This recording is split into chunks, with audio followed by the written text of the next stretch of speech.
Ang eksena ay nagsisimula sa isang taong malungkot na nag-i-scroll sa social media, nakikita ang mga post ng kaibigan na may bagong kotse. Nakita mo na naman yung post ng barkada mo, no? Ang ganda ng bagong kotse niya. Kumikintab, amoy bago, ang sarap siguro i-road trip.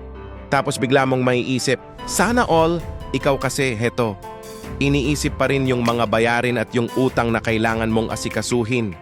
Ang bigat sa pakiramdam, di ba? Para bang napag-iiwanan ka na. Pero teka, hinga muna ng malalim. Gusto kong tandaan mo to.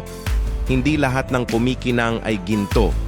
At hindi lahat ng kumikintab, bayad na.